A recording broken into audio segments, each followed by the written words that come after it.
Hey, Shane. Yes, Spence? Have you seen The Fate of the Furious? No. Okay, well, have you seen Hobbs and Shaw? No. Have you seen F9, The Fast Saga? Wait, hold on. Let me think. No. Well...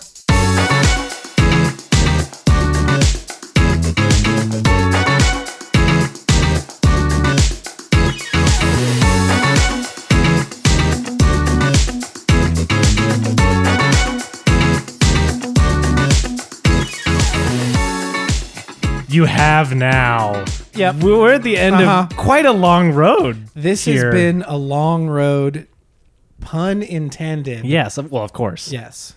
A fun one. Yes, a very fun one. One that I knew I would enjoy, but not to the degree that I enjoyed it. Yeah. Okay, so that's what I was going to ask you. Firstly, just speaking generally with the whole saga, have you been... Because I know you've talked a lot about being way more into it than you thought you would be, but like... I we'll talk more today about this era of it, which I think is the shakiest by far. But Right. But you've genuinely liked them all.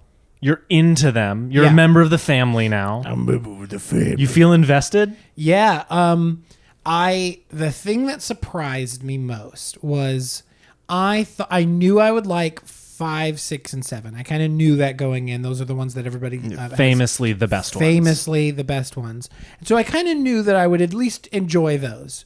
To the degree that I have enjoyed them, I was surprised. The thing that I found most surprising was how much I enjoyed the first 4. I really didn't genuinely I didn't end up doing it, but I was gonna make a list of what I thought you would rate them on Letterboxd. Yeah. I didn't end up doing it, but which we're definitely gonna have to go through our list. We'll go through our list. Yeah. You liked those first 4 infinitely better than I thought it would gonna be a real like slugfest to get you through those first I ones. I thought the same thing. But which, by the way, I love them. Yeah. But I'm also just a diehard fan Right. of this saga. Right. I see the flaws, but they're dumb and fun. What's not to like? Hey, what's that freaking point breaking cars? What's not to like? You know what I'm saying? Point breaking. Point breaking cars. It's amazing. Literally, I was talking about this with my family recently, and I was explaining it to my parents, and I was explaining the beats of the story, and I was like, it really is just Point Break. The first one specific, you know what I mean? Like after Right. that, it becomes like the second one's a little not a play on Lethal Weapon by any means, but like a play on it's their iteration of the buddy movie. The buddy vigilante, Technically cop, I Bad think, but also boy they guy. break every law. Yeah. Right. That's one of my favorite lines of the first. Like, you and your friends have been going all over the country breaking every law known to man. Yeah. Like, it's just they really have though. That's very accurate. I'm so happy you've liked these, by the way. I'm so happy that we found the key of time and now we can drive off into the sunset together. We've unlocked a part of my movie appreciation we didn't know I had. All that being said, this last stint has been rough. A little bit. So Ups and downs for sure. It has to be said that after 7, right, with the loss of Paul Walker, there is how do you go on, right? And you and I both kind of agree that we feel it should have just ended there. Yeah. That should have been the last one. It's such a poignant way to end it with all of the themes and the emotion behind all of these things. Yeah. That is the like epitome of it. So it should have ended at 7. Really. But they chose not to. Understandably. Understandably. It's like, I mean, what- it's a $1 billion saga, what you know? really does Universal have to cling on to other than... I mean, Jurassic, but that's kind of coming to an end. That's coming you know to what an I mean? end. You're right. I get the financial reason to do it, and I also get Vin Diesel wanting to keep his franchise going. Something we'll talk about a little bit is an actor who left for a bit and then came back because of the passing of Paul Walker. Right. And I like that all of these people can get together and make a fun ride. You know, Right. I like that we're employing these actors. Yes. That is my appreciation for it. But so let's just hop in. Fate of the Furious. Spoilers. Up front, we're not, no dancing around it. Yeah. Fate of the Furious. Fate of the Furious. Your overall thoughts? I'm going to preface it slightly. There is a... Oh, God, I don't remember what it's from. So it's a podcast episode or something it's an interview that I've watched or listened to of John Mulaney talking about his Fox sitcom show, Mulaney. And it was famously quite bad, or at least poorly received. And like I remember, one thing I really remember is like within the first like 4 or 5 episodes in this conversation they're talking about, within the first 4 or 5 episodes, they did like a weird personality swap episode. But the problem is they don't know. You don't know the characters yet. That's like a season 4 or 5 typical thing. Right. And that is exactly how I feel about Fate of the Furious. It's like, we just lost Paul Walker. We don't really know exactly how this franchise is going to feel anymore. And they immediately do this thing where now Dom is the bad guy. We not only do we lose one half of what this franchise, like the 2 phases of the franchise, now the other half of the franchise is the bad guy. Is fighting the famed family. Right. It really feels like they should have done this if they were going to do this story, which I think could work.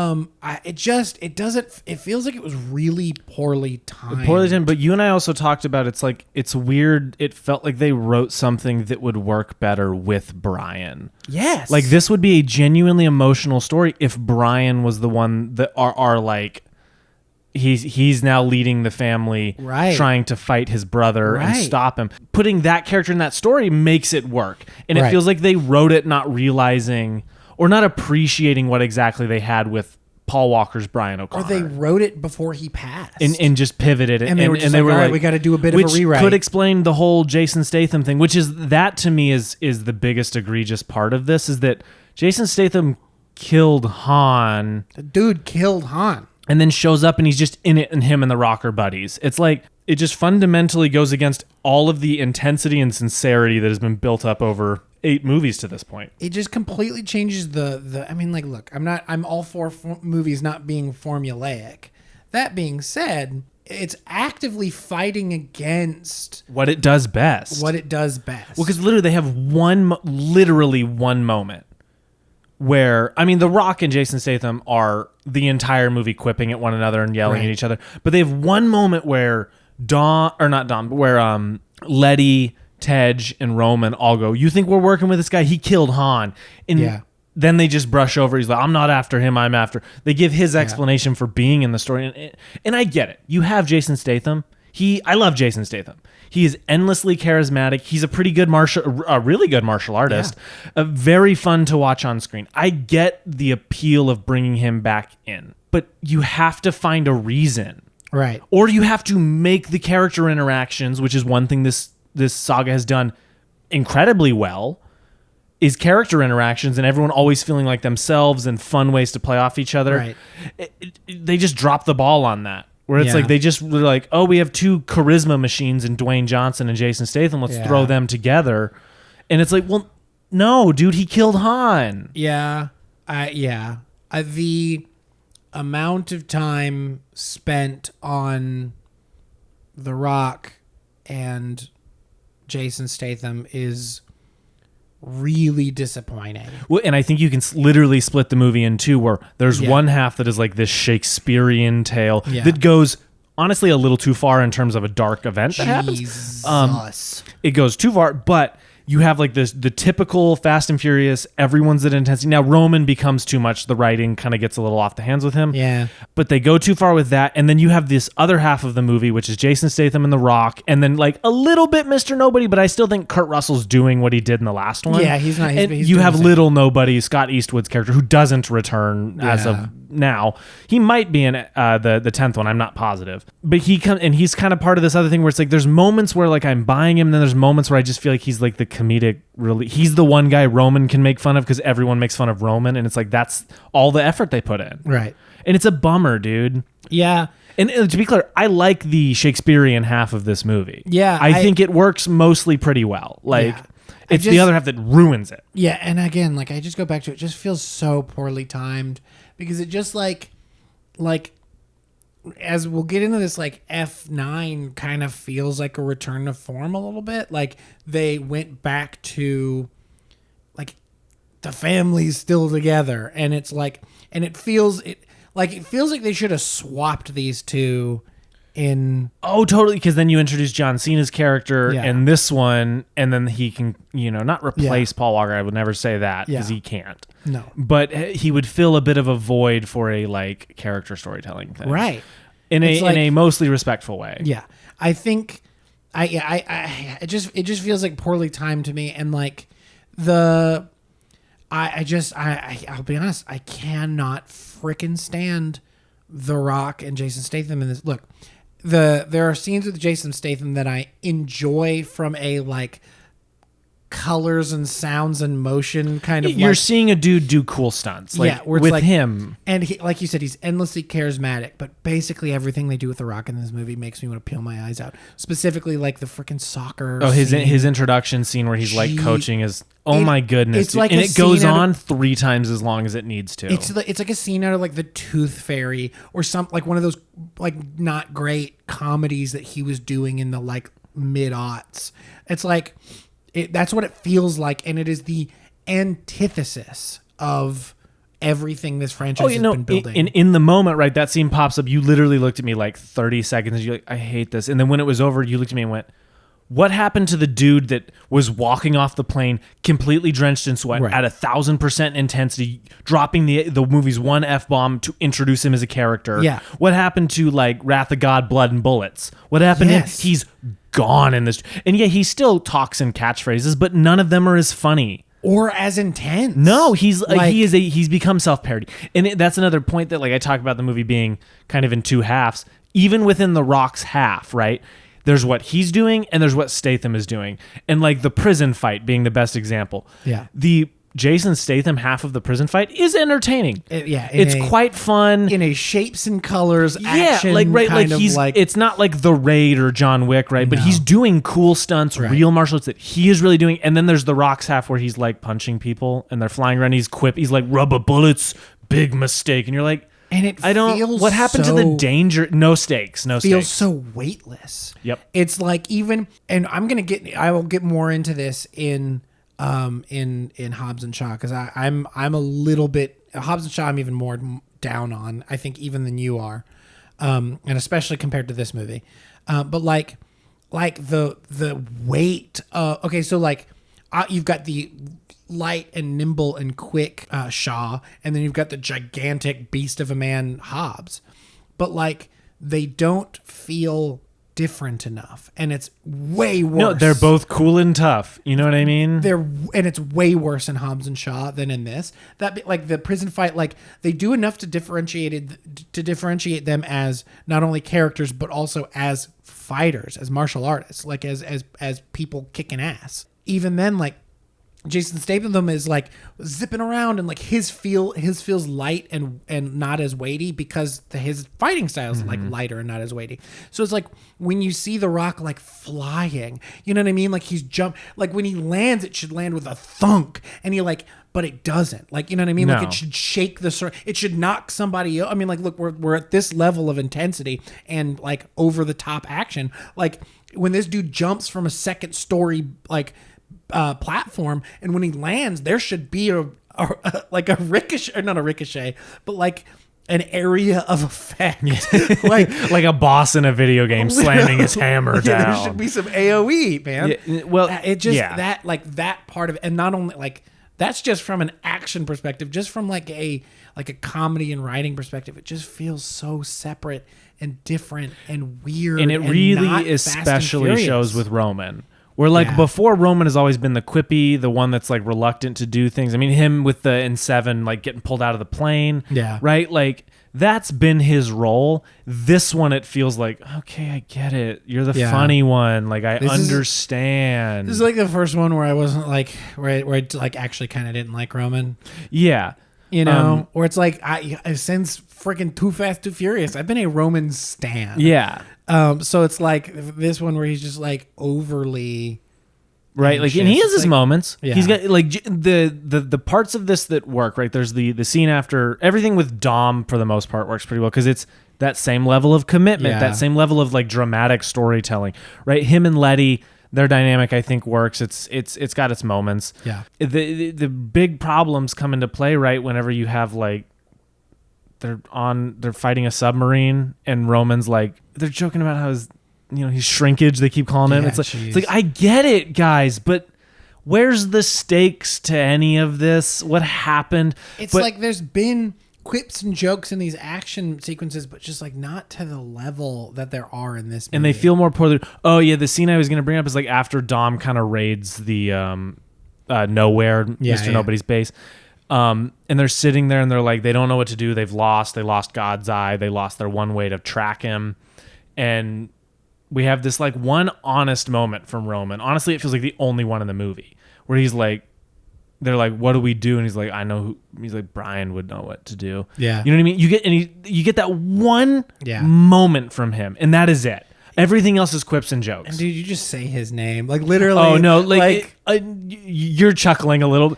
I know you're. I know you're being but no, legitimately, they'll say his name, and I lose it a little bit. Yeah. Specifically in 9, there's a moment where something happens where I genuinely, two things that happen where genuinely it makes me very emotional, which is again part of the thing that still works here. Is they're bringing back people from previous movies. They're bringing back Owen. They're bringing back Santos and those guys. Like they're coming back. It's they still commit to the opening scene. I think is very Fast and Furious. This like in Cuba, this race where he's like, you let him keep his car. He's like, I changed him. You know what I mean? It's so Dominic Toretto. And the race is like a good bit of it's practical real driving, and then they do crazy stuff. But like this one also is the most CGI heavy. Not of the new era when after is they became.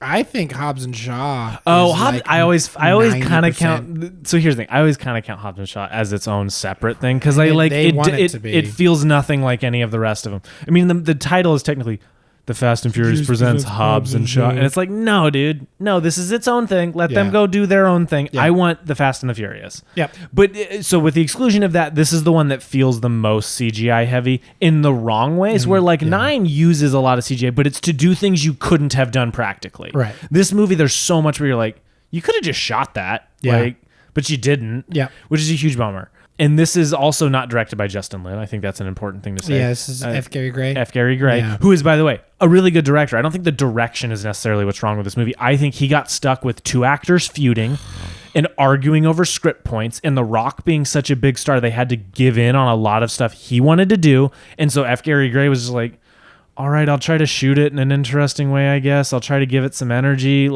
doing what he could. Because the Dom stuff works. Yeah, for the most part, it goes too far in the killing of. That's What's her name? We do this every time. But that scene when we're finding out he has a son, which is, by the way, a really good plot point. I think it's an interesting way to approach this. And then she dies. It becomes like the darkest moment in this saga. And it's too much. It's too far. It's a character we like. You know what I mean? It's not just like some rando. It's a character we have spent movies with. Right. It's not just something to show dominance. It's like, no, you freaking killed killed a member of the family, dude. It's too much. It's too much. Elena. They take it too far, and I love the moment, just talking kind of positives here. I love the moment. It feels very Dominic Toretto, right? When he's like, I put a killer on your plane, 2 killers on your plane. He's like, you had me, you never had me. He's giving his little monologue there at the end where you're like, it feels like Fast and him whipping out and jumping off the thing and like, good to have you back, brother. All that stuff works. Yeah. But it's like every time it starts building some level of sincerity, Roman or The Rock or Shaw ruin it. Yeah. And it just... I hate how much my brain and eyes enjoyed the scene with the baby on the plane. Yeah. It's like, I hate this. This man killed Han. Our favorite. You know what I mean? My daddy. And I'm just like... Damn it, if I'm not like smiling a little bit with just how charismatic freaking Jason Statham is and how like silly and fun this fight is. It's like it's stupid as hell, but it's like he's fighting with a baby in his hand. Yeah, but I'll say making goo goo gaga sounds. From a storytelling standpoint, it undercuts the previous movie. It undercuts it so much. It undercuts the previous movie, which is something these movies have never done. No. You know what I mean? Like in Fast and Furious Brian feels really guilty. In 6, when she comes back, they don't just let that go. No. His story in that movie is predicated on his guilt about what he did to Letty. I feel like they only they don't undercut villains. They don't undercut, like, if anything, they only build upon and build up that mythology from previous movies. It's like, oh, you thought he was bad then? He's way worse than you thought. Yeah, and I'm fine with a redemption thing, but the difference is it's not like we're looking at, because a big point in the movie is that he was also like, what happened to him? He's not a criminal by choice. He was disavowed by his government as a scapegoat. Is kind of what they're hinting at. You know what I mean? But the problem is, he killed Han. It's not a redemption arc. You don't get to be redeemed. Now, that being said, of course, later we find out Han is not dead. It's all this convoluted stuff. But he killed Han. But to us, in the moment Han's gone, he killed Han. He doesn't get to be... Spoilers for Han's return. Even though they spoiled it. And we said spoilers earlier. Anyway, so this movie is what it is. And because at the time people enjoyed... the Hobbs and Shaw dynamic of the two charisma machines yelling at each other. Hobbs and Shaw got greenlit, which put F9, the Fast Saga, on the back burner, which caused a lot more issues. Right. I think of all of these, I know you're leading into Hobbs and Shaw, but I think of all of these, this one might be the most disappointing. I agree. But it also comes off a trilogy of really good ones, and that's what I mean. Of the best one and then really good ones, and comes off the most emotional moment we've had in any of these. To have one scene where you're like, oh, it feels like the Fast and Furious, and immediately go to The Rock being like the worst character ever. And Charlize Theron, I don't know. Her hair in this movie is tragic. Ooh, the weird braids. They're trying to go over something. I mean, F9, she also has a very weird haircut, she's got too. the freaking bowl cut. I'm like, girl, can y'all not give this beautiful woman, a nice haircut, nice hairdo? And every time they give her bleached blonde, like white, she looks like a Targaryen in this one, in Fate, and then in F9 she looks like the bull-haired kid from Ned's Declassified. Yeah. What a pull, dude! I know, right? That's very true. But yeah, so she pulls off the bowl cut I do better. think I agree with you. This is the most disappointing. It's the most disappointing. It's the one that's the most like. It's the most disappointing because there's a lot in it that does work, and it's just all of it is undercut by poor decisions and because these actors, these like macho man actors, and this includes Vin Diesel. Contractually, they put in their contracts how many times they can be punched in a movie, because they can't appear too weak. Oh my god! You know what I mean, right? And so, like, if you look at now, we'll jump on Hobbs and Shaw. Every time Jason Statham and The Rock, the movies, they parallel each other. Like, if one's getting breakfast, the other one's getting breakfast. If one gets in a fight, the other one gets in a fight. If one takes a punch, the other one takes a punch. It is equal completely because one of them can't seem tougher than the other. And I hate that. It's like, guys, you do know we like to watch characters overcome things. Right. Like, that's part of what storytelling does so well. Yeah. The Rock is like completely indestructible. He's getting thrown off buildings, catching chains that are attached to helicopters and holding them. Literally it's does the freaking... It creates a bouncy movie and it creates a stakeless movie. Yeah, I think, like, honestly, of all the things that are kind of the most egregious to me, of which there are many, the thing that bothers me kind of the most is, like I mentioned earlier, it's like they don't fight different. They feel exactly the same. Like, The Rock is too quick and not powerful enough, and Jason Statham is too strong and not fast enough. It's like the thing that they set up, and I think a way to differentiate them. They're already so different as like characters, even though they're exactly the same. They say that we are different people. We are very different. We do things very differently. They fight and move and drive and other than the cars that they drive. I will disagree. Fight exactly the same. I'll disagree slightly in that most of the time the way they stage the fights is The Rock is fighting one person and Jason Statham is fighting several. My point in being, Jason Statham is doing actual martial arts in these fights. But I agree with you in terms of like a skill set. They're not balancing one another. Like, they're just two of the same people. But like, I just wish they would like commit to, because I don't even know if I agree with that in Hobbs and Shaw. Literally when like they're each time they do a cross-cutting fights, Hobbs is fighting her, Vanessa Kirby's, and he's fighting like a room full of people having to use the environment and then like It's when they're fighting together in a scene. Yeah. That's when it's just like, oh, they're doing all the same stuff. They're punching the same way. Like, it's like, I don't know if there's like because like I said, like, if you lean into the small and fast and the big and strong, it's like he's going to be slower, but he's going to hit like a brick. And it will add variety to your action sequences. And that isn't even present. It's like they fight this. It's like there are so many times in this movie where it's like the movie knows something that the characters don't. And so they're like pulling it's so exposition heavy too, where it's just like. It's like the first fight with The Rock and Vanessa Kirby's character. I can't remember her name. The first fight with her, it's like he's pulling his there's like a line later where he explains, "Oh, I was pulling my punches because you weren't trying to kill me or whatever," and it's like you were pulling your punches from the first punch. It's like you were never hitting her. It was like I hate that thing where it's like the script knows that he can't actually kick the shit out of her, and so. We have to look. I'm sure she's a great fighter or whatever, but it's just he is the mountain, and it's like the very beginning of the movie where we first see Idris Elba as the Terminator, and he's like kills everybody in one shot, and then the minute he points a gun at Vanessa Kirby, who's going to be a main character, he short circuits.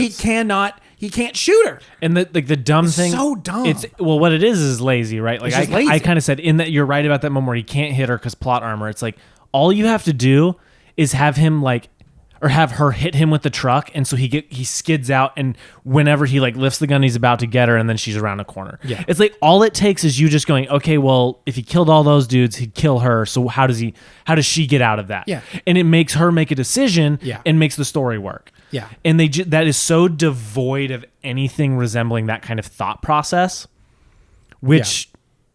Is the epitome of what's wrong with this movie from a script and storytelling level. Yeah. I mean, it's also just like all The Rock's friends showed. Kevin Hart's in this movie. Ryan Reynolds is in this movie. It's like, whatever, dude. And man, this movie tries really hard to be funny.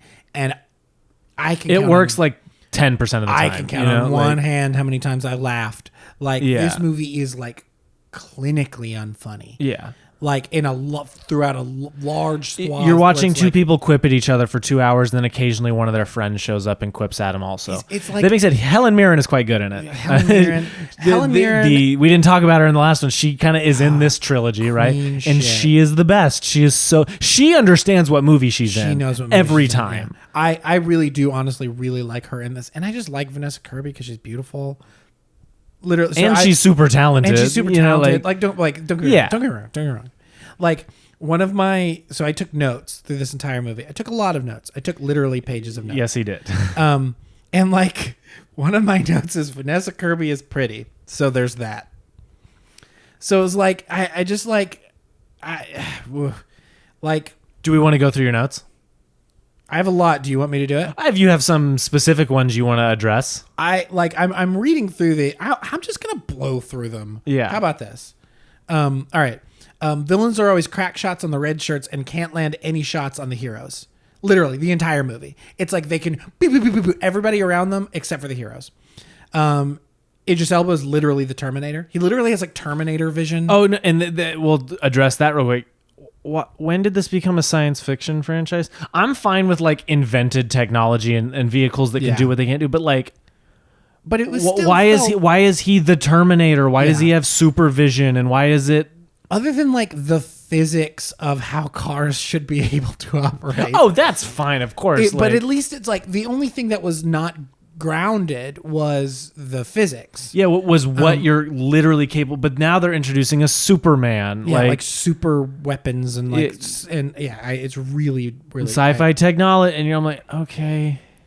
The guns, literally, they have a little thing that pops up on them, hologram, saying you can. It's all whatever. All the holograms, so many holograms. You're come on, dude. My next note is literally booty. This franchise is beholden to only a couple things, and one of those is booty cheeks. It is committed, and I'm here for it. In 9, there will be a different, a specific type of booty that I'm also very excited about. Helen Mirren is the best thing in this movie so far, and she will continue. She remains the best thing in the movie. Okay, all right. I think with one exception, there's another character I quite like, which is the Rock's mom in the movie. Yeah, so I think she just seems like wonderful. Yeah.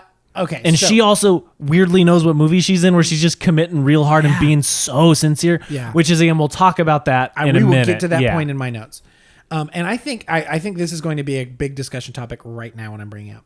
Why do we know more about Shaw's family than anyone else's? I know Shaw, Owen, his sister, and his mom. Yeah. Name another family that I know 4 members of.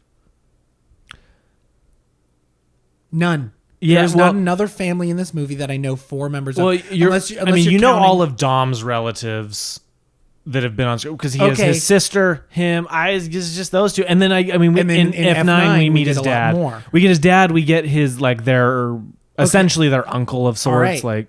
I think this is a big question, and this is one of the reasons why this movie doesn't work, and I'm afraid for the future. Mm-hmm.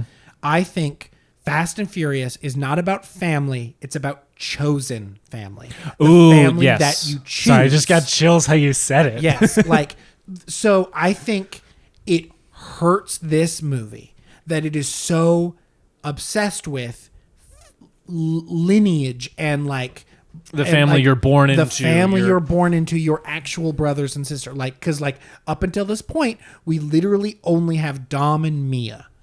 Those are the only 2 but the bonds they make throughout are what make them a family. It's like Mia's bond to Brian, Dom's to Brian, Dom and Han, bringing Han in, and he gets close to Brian and Roman and Tej and it's this family that they created that they chose. It's the line in 7 where Ramsey's kind of there's only 2 things that keeps a group like this together. It's fear and loyalty, and there's not an ounce of fear amongst them. It's these people. I love this, but I love that you point that out. It is about chosen family. Yeah, it's about the people you meet along the way and who you choose to fight for. And I think this part of the reason this movie does not, and this one and 9 as well, don't work for me is because it's so much about their actual family. They get too obsessed with last names. They get so upset. It's like. It's like Star Wars. It's where they just get so obsessed with lineage and it's the Toretto saga. Literally, you're not wrong. I've heard it. I've heard Vin Diesel refer to it as the Toretto saga. It's oof.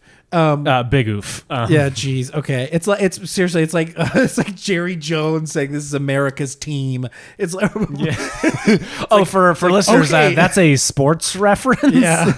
That is specifically Cowboys reference. Yeah, Dallas Cowboys Jerry football. Jones in the 90s, I don't even remember when, announced that the Cowboys are America's team, and then everyone else in America said, screw the Cowboys. Except it's still the most popular sports franchise. Okay, look, don't get me wrong. There's reasons that you can make an argument that it is America, whatever. Anyway, we're getting no. Let's get in the weeds on this. So it bothers me. Why do I know more about Shaw's family than Brian's?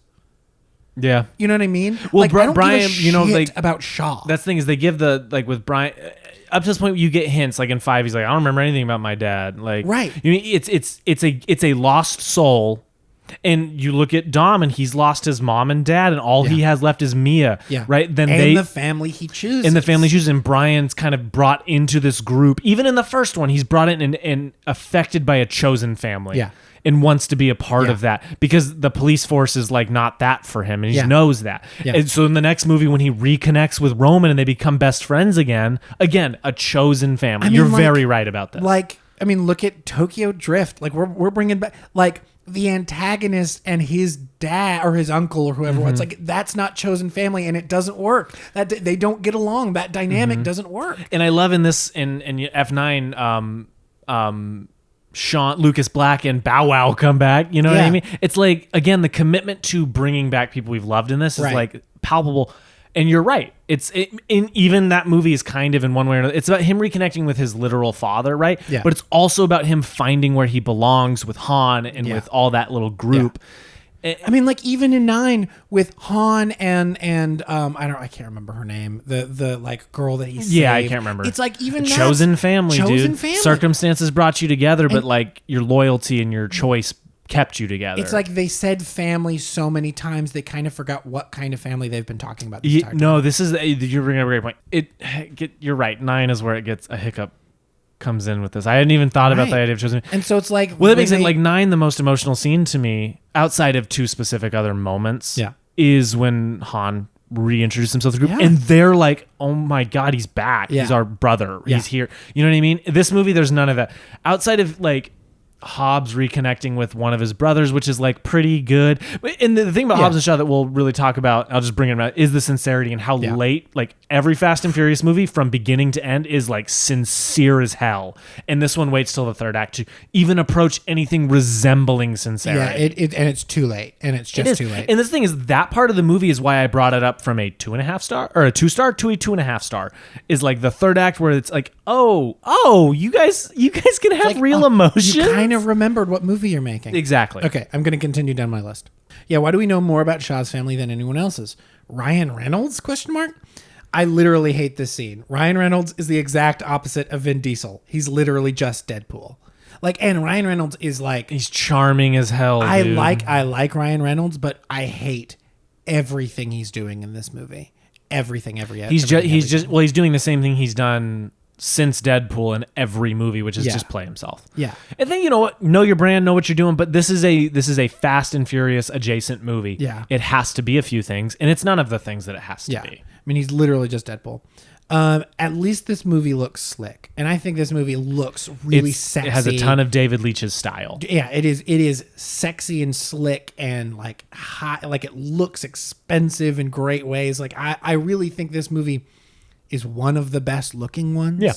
I think it's really well shot, and I think it looks really slick. I kind of attribute that to a lot of like stuntmen who end up making movies. Is a lot of their movies look super high production value. They just, because they don't have that, the stuntmen typically won't approach something from the same point of like, this is the most important shot. They're just like, all of it's the most important shot. They want to make full send everything. It's like that kind of like Bayham, kind of like Michael Bay kind of. Now this is like a bit more in terms of like geography and how they shoot it. I'll give it the credit that it's like it was done by a stuntman who wanted you to be able to see the action happening. It's like that action being like overly CGI'd and kind of garbage, but like again, I think he's in a similar situation that F. Gary Gray is in, and that like he was stuck with a star, in this case 2 stars, who were having certain requirements and contractually obligated something, and so he kind of just, and they were like, we want to do a giant chase sequence, but they're jumping out of buildings because we're now invincible. And that's what he got stuck doing. Yeah, it just like I was surprised that like, I don't know, it just like there are certain things. I mean, like especially since he's like, like you said, like he's like a director that came out of stunt choreography, and so I'm like surprised that so much of the stunts are not practical in this movie. Yeah, and look, his next movie. He made it on one in between. Bullet Train has a lot of CGI stunts, but at least the fight sequences in that movie are truly fight sequences. They're real characters fighting each other. Speaking of which, main character can't fight because the person he's fighting is good actually, even though he doesn't know they're good. The plot armor of that distinction. Yeah, that frustrated me. And it always leads to an expository scene of explaining that. It's like, I actually knew you weren't bad, so I knew. So when I was fighting you, I was seeing if you were bad, and when I knew that you weren't bad, I wasn't fighting the same way I would have been. Like, okay, whatever. All right, fine, whatever. Why does every line have to be a joke? Yeah, every single line in this movie until the third act is a freaking joke, and even then, there's too many. We keep bringing up that it's like it lacks all the sincerity until after it's too late. First time they've recast a character, I noticed that Hobbs's daughter is a different actress. Super weird. Trust me, in a saga dedicated to the people who work in it. There's something to be said with the fact that like. It's a kid. She's a kid, right? So the aging. But they brought her back from 7 into 8, right? Yeah, but I think it's the same actress between the 2 movies. Yes, and who knows why? And it could have very well been that actor just didn't want to come, or is a kid and changed their mind about doing this. Who knows? Have another. It is worth noting. These dudes literally look like RoboCop. All of the super. Oh, what is the whatever the stupid arbitrary organization. Framicom or whatever dumb name it has. They look like Skynet. Literally, they look like the dude. They look like RoboCop. The new RoboCop. New RoboCop. Whenever their helmets are on, specifically, you're like, all right, they look just like RoboCop. You know, those outside elevators in every building in London. That scene where it's like The Rock jumps out again, jumping out of a building. Yeah, jumping out of a building, and Shaw's just like, I don't take orders from anyone. And then he gets in the outside elevator, you know? That thing that, government buildings have. Yeah. Practical stunts are dead. Rip. Yeah. It's just like that whole scene is like all green screen. Well, that and then CGI. the driving too. The big bummer of the driving scene is when they glide under the two semis. Yeah. It's CGI. To hell and back. It's like something that literally made me gasp in the first movie is gone. Look, they couldn't have done it in the way that they did it in reality. But you could have had him drift under one real one. You know what I mean? He could drift under one real one in a safe way, and you can use CG to augment it. Yeah. And they just refuse to do that. And then you follow freaking Idris Elba as he jumps off his super bike that guides him through it, and you're like, okay, yeah, I don't feel anything. It's fine. Whatever. Yeah. Finally, a driving sequence in the car franchise is how I described that one. The lack of dedication to cars in this one is a big old bummer. I don't remember why I took this note, but the next note is CGI bad. Just CGI bad. I understand. And isn't this the second or third time they've done the framing the heroes thing? I feel like haven't they been framed for, or somebody has been framed for things they didn't do in previous movies? Oh, well, the Rock was literally framed in the previous one because the mission went sideways. Right. And Deckard Shaw, yeah, his whole story is that he was framed for a thing he didn't do, and even his family believed it. You know what I mean? It's like they did the thing that happened to both of them in the previous movies and just did it again. It's like, yeah, they just did it again. Yeah, very stupid. Jesus Christ, all of the meta references. I can't remember which one was the one that... there's meta references, but then there's also just references. They reference Game of Thrones a couple times. What is the deal with their obsession with Game of Thrones in this freaking movie? It's like, seriously, they bring it up like 5 times. This movie came in 2019. When did Game of Thrones end? 2019? 2019. Right? And so it was like, oh, we got to reference Game. You just date your movie and it didn't pan out because Game of Thrones season 8 don't work. Hardcore. Well, I think that's the thing, is that they're talking about that it doesn't work. It doesn't matter.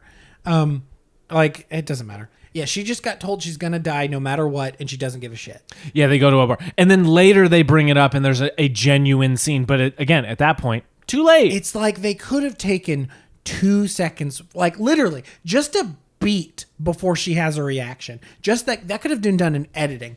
Give it a breath before she goes, who wants to get a drink? You know what I mean? And then they go to a bar and joke about what they got to do next. Right. It's like there could have been a beat of her actually sinking in that is like the scene in 6 on the tarmac, right, where Giselle dies and they see Han and she's like, where's Giselle? And Brian hugs him. That's like if in that moment Han went, you guys want to get out of here? No, you gave it too much of a beat. It's too much of a beat. If Han went, you guys want to get out of here? It's literally that quickly. It's if you treated it with that little reverence.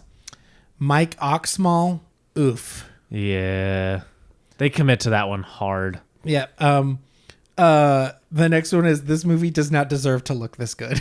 Yeah. Horizontal hula sexy time is the worst line ever written. I can't disagree. Do you disagree? No, you're right.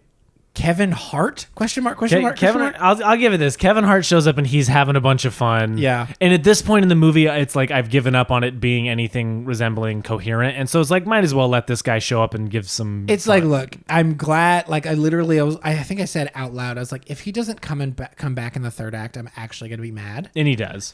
So it's like, all right, at least they have at least it's a thing, a callback to earlier. I don't hate it. It's just surprising. There's a surprising amount of people in this movie. Yeah, The Rock's friends with a lot of people. You know, fair. That's all it is. Bars, homie, bars. I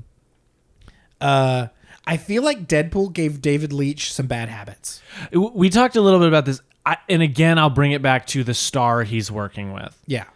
The thing about, you hear Ryan Reynolds talk about Deadpool, because Ryan Reynolds wrote on Deadpool 2. Right. Deadpool 1 was like a 10-year exploration of him trying to get it made. He treats that with a lot of reverence. The Rock does not treat this with any reverence. He just wants to look cool and say cool lines, and he doesn't realize that we're laughing at him. I mean, like, that being said, like, some of this falls on the director's shoulders to try to rein in some of these people in some way. I understand. And but I just don't want to fully blame Deadpool 2 for that, because I think Deadpool 2 is a well-directed and a movie that is also super sincere. Right. It's jokey, maybe even at times a little too jokey, but there are moments where it does not undercut itself. Fair.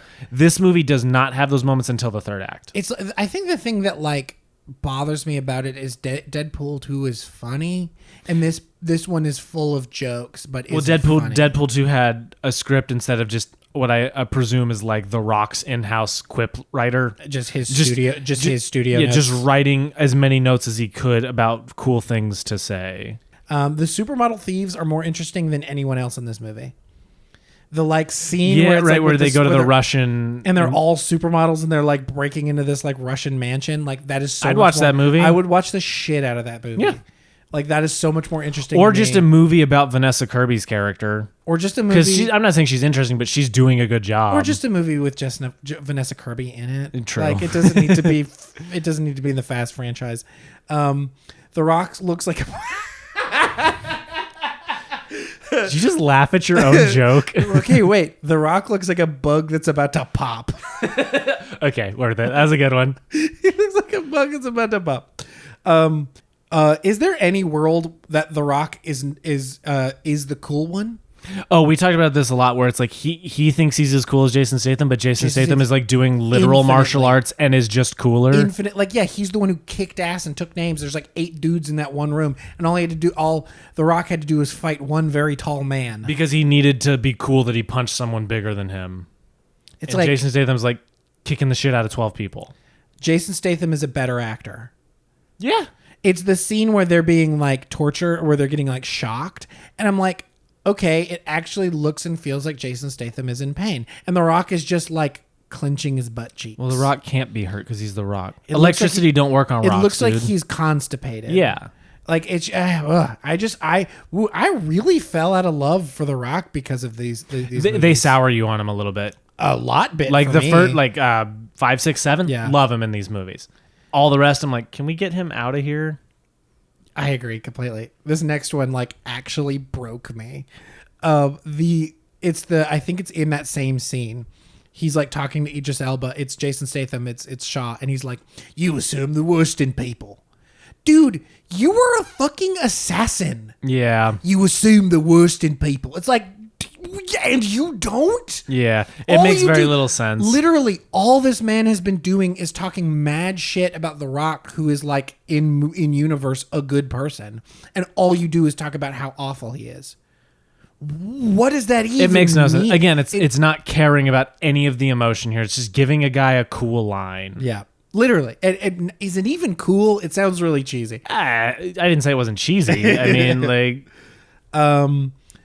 cars in the car franchise. What a concept! It's like the scene where they're like driving away at the end. Yeah, all CGI. Except for like the one part where they're in the big open area and they're just doing donuts, where it's just mostly CGI. Yeah. This movie just forgets how to make hand-to-hand combat cool sometimes. Oh, it's just watching one group of people kick the shit out of another, and then watching one super soldier kick the shit out of other people. It's like it's the scene where they're on the back of the truck, like right as they're like escaping that facility, and it's like Idris Elba on the back of the truck fighting. You're cutting to slow-mo shots of them getting punched, and you're like, it's just like, it doesn't even look cool. Like all of this stuff, like all this stuff, like look, Deadpool, all of those fight scenes are dope. I think work really well, really thrilling, really well big made. Time. These scenes, like, I think because they're it has that kind of Marvel thing, or like earlier mid-Marvel being bouncy of where it's like, it feels like somebody else is directing this scene. It feels I think that's more modern day Marvel. With the exception of something like Shang-Chi. Yeah, okay, yes. Because you look at like... that's literally the thing that made me waver. The best action in Marvel, right? The best action scene in in the entire MCU is the highway fight scene. Right. The Bucky Barnes one. And that feels very much directed with purpose. And then you see it fade for a stretch, and then it's like, wait, this is just full-blown other dudes directing the action, to the point that some directors almost, like the director, whoever it was who almost directed my chair, whoever almost directed Black Widow, literally said they told her in the meeting, don't worry about the action, we'll take care of it. So she didn't take the job. She's like, well, I want to take care of it, you know? It's like, that's my freaking job, actually. And then you get Shang-Chi, and it's like the action in that slays. It's so good. And that's and I feel that during certain sequences where it's like, man, I don't feel David Leitch in this at all. It feels like they were on such a time crunch, and they had to not like the action isn't weighty, isn't thrilling, isn't done well, and then it also doesn't even like isn't shot well. It's not shot with all that much energy to no energy, like so all of that for nothing. It was when the whole mission to get the stuff, the virus out of her, and then it amounts. I mean, they do get the machine, but it's still like the movie should have ended there with them just getting the machine and beating the bad guy, and then we could have saved 25 minutes. Yeah, that's right. Finally, all caps, some sincerity. Yeah, as soon as they get to Samoa, the sincerity gets dialed up. They stop undercutting everything with a joke. Right. It becomes quite a bit less jokey from that point on, right? But like still jokes, obviously. But they work a little bit better. Right. Like it has genuine moments of emotion. It's just at that point I'm so inundated with nothing that it's jarring more than it is sweet. And again, like I like his mom in the movie. I think she's super sweet. The relationship with his brother, like I said, works okay. But it lost its chance to earn that, because that could have been really emotional if the whole movie there's at least anything sincere. And that also has the scene where Vanessa Kirby realizes she might die, right? And it's like it plays that moment how they should have played it earlier.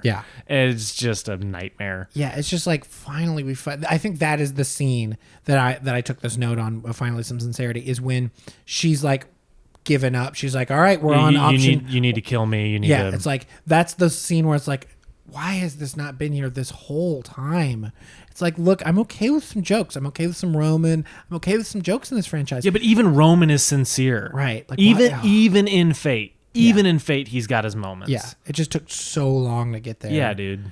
Yeah. Best mechanic I know. Never mind Tej or Ramsey. Because they can't, because they're fighting. Right. You know what I mean? It's like, what about Tej? Like, what about Tej? Like, it makes no sense, and they just needed an excuse to go somewhere. And it's like, again, lack of caring about this world at all. Just wanting an excuse to do stuff with your friends. Yeah. The Adam Sandler School of Movie Making. Okay, the kiss was so weird. Doesn't work. Does not work. That romance. The Rock having any sort of relationship is so foreign to me. He's so weirdly like sexless. Yeah. As a don't get me wrong, super handsome, super like gorgeous body, whatever, but also no sex appeal. But it's just like, it's like imagining Tom Cruise having sex. Right. It's not. It doesn't. It's like I don't like. Look, I've said it before. I'll say it again. Like, I think Han sexy. I think Roman sexy. I think like so many. I think Vin Diesel. I think he is sexy in a different way. Where it's like I think Dominic Toretto is sexy. There you go. And like I just don't like. I can see characters in this franchise thinking he's sexy, but like there's just like, okay, it's like I go back to Han being like kind of like I joke about him being like the female gaze.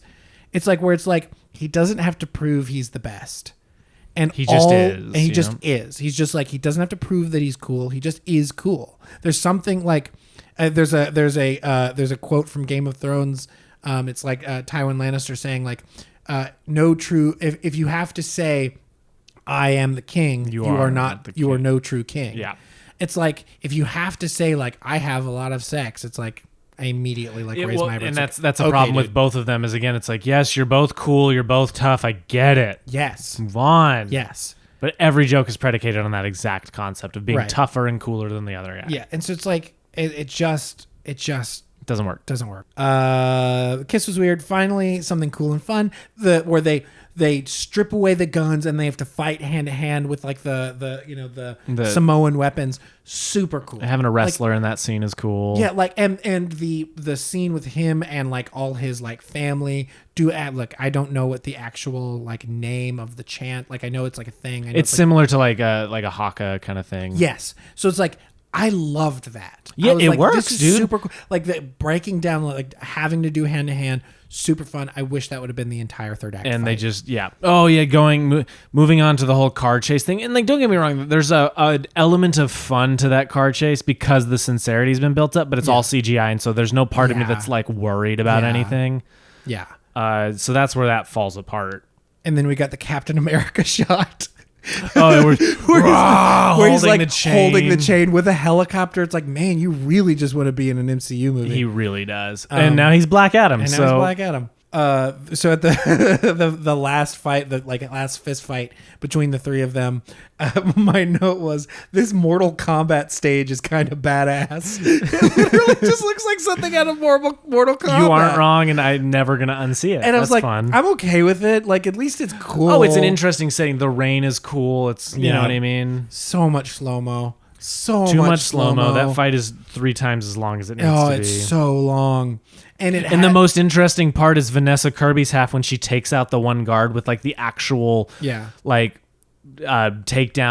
Muay Thai whatever it is move. It's like, oh, sick, actual martial arts. And that thing of like, oh, this movie has to tell you everything. It cannot show you anything. Where it's like, I think we need to fight together. You're right. I'll take a hit so you can throw a punch. I'll do the same. That's a great idea. If we both do this together, then we will triumph against our enemy. Awesome. I'm glad that we're finally a team now. It's like, do we? So bad. It's like, literally, they could have just been like, if they could have, we could have seen that. We could have like seen them realize that. It just feels so forced and poorly written, and it's just like sad because it's like, I don't know, that's like a fine way of like finally bringing these two characters together. It's like, whatever. It's like me taking, like, literally, like, it's literally like those actors being like, okay, finally I will take a punch so that the other actor, it's like with improv, it's like yes and is everything. And with my view, I would much rather set up my scene partner for a good joke than take the joke myself. And it's like funny to kind of think of these adult professional actors being as petty as they are. And like the theme of this movie is something that literally these men, grown ass men, should be able to learn from. And it's interesting. You look at an actor like Tom Cruise, famously Mission Impossible. Whatever you want to say about Tom Cruise, he doesn't do that. Something he's everyone like Chris McQuarrie has specifically talked about this. He's like, Tom's not afraid to make Ethan look scared or hurt. Yeah, he plays up pain. Right. He plays up getting his ass handed to him. Like. He does those things. He plays up hesitation in moments. Like they always joke, it's like, oh, he has to remind Tom that Ethan doesn't like what he's doing because Tom loves it. But he also goes, story first. Would my character like this? No. Okay, I need to be afraid. Right. He's not afraid to lose a fight. Right. The Rock is mortified of the idea now at this stage in his career. And Jason Statham is like slightly better normally, but in this it brings out all of his worst habits. It's like, think of like something like Jackie Chan. It's like half of the fights he's getting his ass absolutely handed to him, and then he finally like learns the thing he needs to learn, picks up the thing, does the thing to finally prevail. But he got his ass handed to him. Like, it hurt. He had to struggle to get there. It's like, look, Jackie Chan's a very different kind of action star. Well, but like, you want to look at something similar? Look at Black Panther. Right. The first one when T'Challa has to fight Killmonger and he loses the fight definitively, and so when he comes back later, it's like, oh, it's a rematch. Like, okay, he lost last time. What is he gonna have learned to beat him? Yeah, it's that kind of stuff is just not apparent in these fights, which is a storytelling problem. When you have actors who refuse to do this, you can do one thing and it takes all of your ability to create stakes out. I mean, it's just like weird that these like grown ass men. It's very strange. Are like very strange. This. It's like, look, I understand that you have a brand that you want to keep up with, but like, look, if you win the last fight, you won the fight. Agreed. You know what I mean? Like, you can take a certain amount of punches. You can look one. It's like such a weird, petty. It is childish thing, and it gets in the way of making the movie. Right. 100%. You know what I mean? Like my last note that's actually worth talking about is hit him with the suplex. Yeah, like literally hit him with the suplex for the final shot. It's fun. It's fun. Like, don't get me wrong, that's not me. That like, look, it's like I'm okay with like silly fun stuff. It's just like when nothing is sincere and everything is silly, it bothers me. It's like this, I thought that was fun. Like, it's, the wrestler does a wrestling move. That's fun.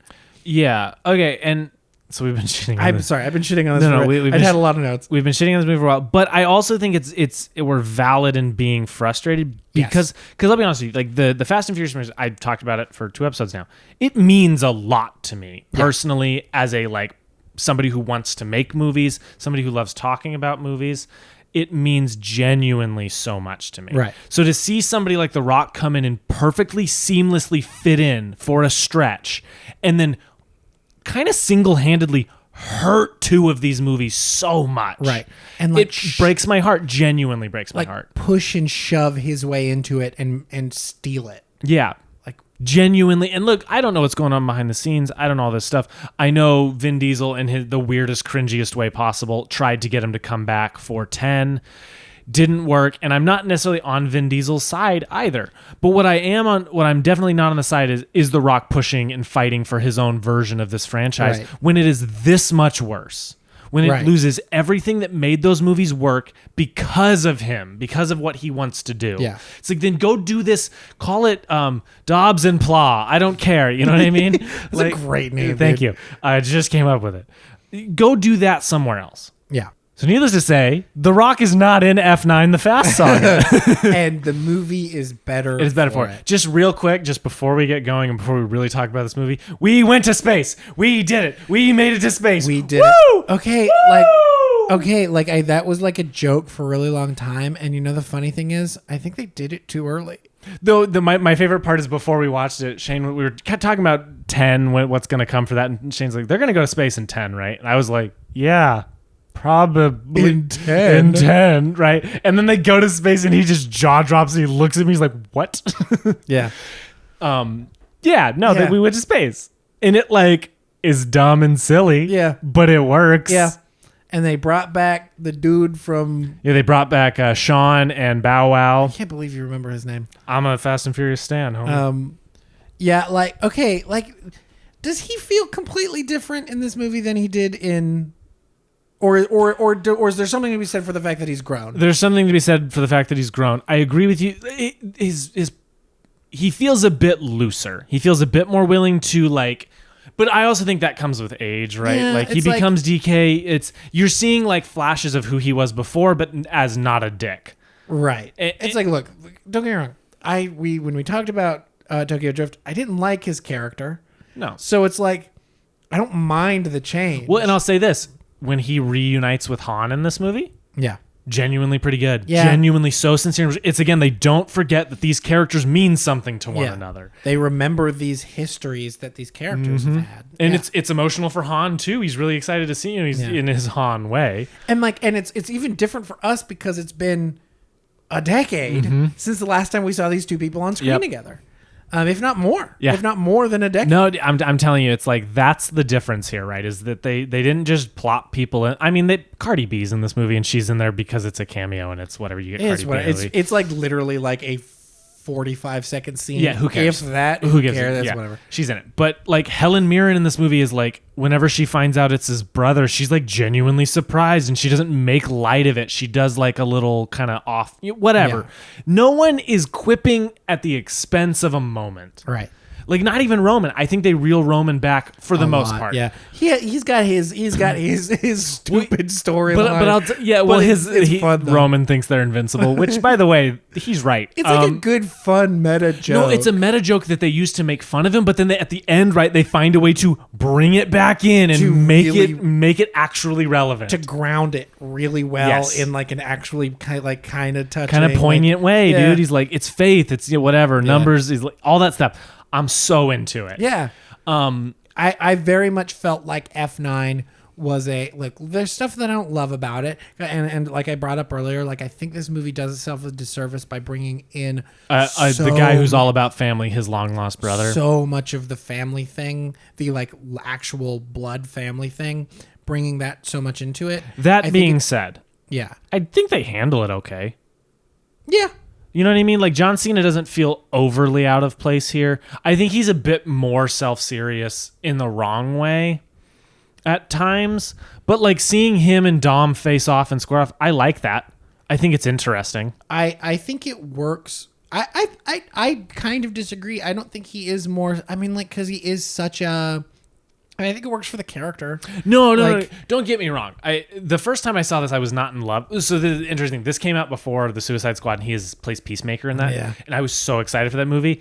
And I saw F9. I was really worried about that movie because I was like, I don't think John Cena's going to be very good. This time coming around after having seen that and after having seen Peacemaker, the show, watching this again, I was like, okay, I overjudged John Cena. I was too intense on it. He's pretty good in the movie. Yeah, it's like... He's not given a lot of the fun at all, but like... No. And look, I mean, like, F8, there's not a lot fun on Dom's side of the story. No. Like, if anything at all. No.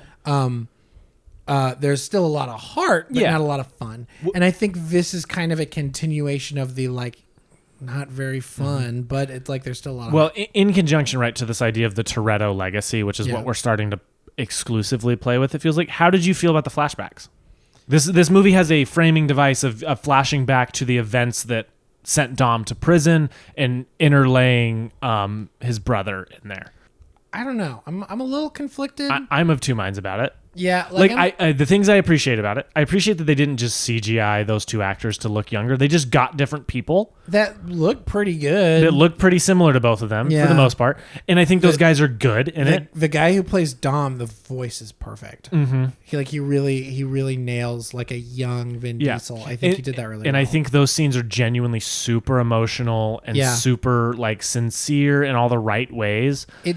It's specifically when he's drowning that I'm like a lesson to it. It's the Force vision. His clairvoyance returns. Literally, like they literally, like that wasn't just a weird thing that happened in Forced and Furious. The one thing they brought in, they made this an actual power he has. Well, the one thing I'll give it is it comes after a revelation for him. Yeah. Comes after the fact that he's just found his dad asked him to. And so I kind of take some of it as memory. He's in his like unconscious state, right? He's having memories. And the memories just haven't line up. It's just that he's like standing there and looking at the reflections his younger self. Yeah. And then he sees his this is something we didn't talk about in the Fate of the Furious talk, is that Dom's son, he names him Brian, which again is just like I tear up a little bit. It gets me. Again, I love that they're not forgetting him, that they're not just not addressing that he's out there. Yeah. And this movie does another one that we'll talk a little bit about. Yeah. The other scene in this one that is very touching to me is like when Mia shows up, right? Which is something I really appreciate about this movie, is that they bring Mia back. Because I was really bummed when she wasn't in Fate. Yeah. It's like, well, she's still part of the family. Yeah. Let's go back just a tiny bit. Okay. To Fate, the end of Fate. Mm-hmm. Why is Shaw at the table? Why is Shaw at the table? Why is he at the table? Why is he at the table? It is so beyond. I'm going to use a very disrespectful to the fans who are dedicated to this, that he is sitting there at the barbecue when he's like reunited with his son. I'm fine with him giving him grace. Like, you know what I mean? No, like, it's like that kind of, like not on screen, but like I mean, like something we've talked about, and this will be more of an inside thing. What's in the character's front pocket? What's in the character's front pocket? Yeah. Did he say grace? Like, you know what I mean? Like, did he eat with them? Did he stay for dinner? He stayed for dinner. Like, no. Okay, I understand having him come to the barbecue and deliver the kid, and then say, "All right, I don't want to see you again." Yeah, I'm not going to hunt you. I'm not going to kill you, but we're done. We're even, and I don't ever want to see you again. And so, and again, this is not Justin Lin directing this movie. No. Justin Lin cares a lot about Han, clearly from the fact that he brought him into a different movie franchise, Saga. Yeah.